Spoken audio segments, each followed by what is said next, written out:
que chaque vin doit avoir un message particulier. Donc quand on prend une parcelle, c'est le sol qui influence la plante, avec le climat, donc le millésime, etc. Là pour Sainte-Anne, c'est un brut sans année, et donc pour avoir une compréhension et pour que ce vin ne soit pas simplement le reflet de ce que j'apprécie moi, Sainte-Anne c'est d'abord un assemblage du village. Sainte-Anne c'est le patron, le saint qui protège le village, et donc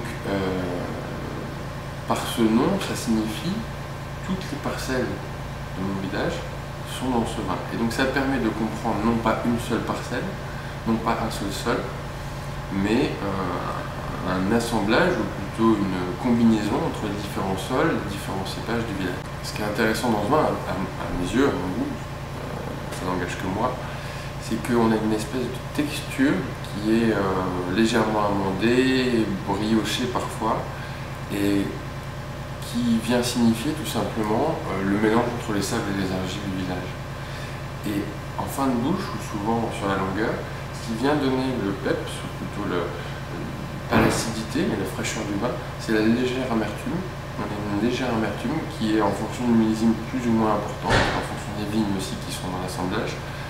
Et donc cette amertume-là, c'est clairement, pour moi, une expression des différentes roches de Murphy.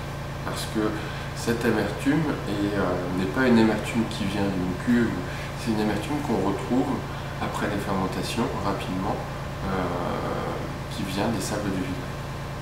Un assemblage n'est pas... Pour moi, l'assemblage est utile quand il vient représenter quelque chose. Donc la représentation que doit donner la bouteille quand on déguste, c'est ou le village, ou parfois une petite intervention du millésime, souvent les deux. Et donc, quand je viens faire l'assemblage, je me dis, bon, qu'est-ce qui est intéressant pour celui qui va déguster? Est-ce que c'est de découvrir Murphy? Est-ce que c'est de découvrir 2008 à Murphy? Est-ce que c'est de découvrir... Donc j'essaie toujours de réfléchir par rapport à ça. Ensuite, je regarde les vins que j'ai à la maison. J'essaie de comprendre, en tout cas je me fais une idée, je me mets une image, j'ai une image qui apparaît comme ça, et ensuite quand je fais l'assemblage, mon objectif c'est de retrouver cette image-là. Pour ne pas que... c'est peut-être assez personnel aussi, mais quand je redéguste quelques années plus tard, je retrouve ce message-là. Et donc c'est une partie de mon expérience que je retrouve, et c'est intéressant parce que ça fait partie de ma compréhension des vins de mon village. Et donc pour ceux qui dégustent aussi, je trouve ça intéressant dans le sens où ils viennent comprendre quelque chose.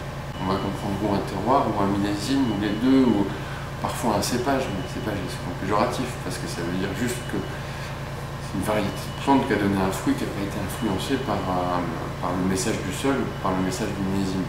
Il faut ressortir d'une dégustation avec une expérience, avec une vibration.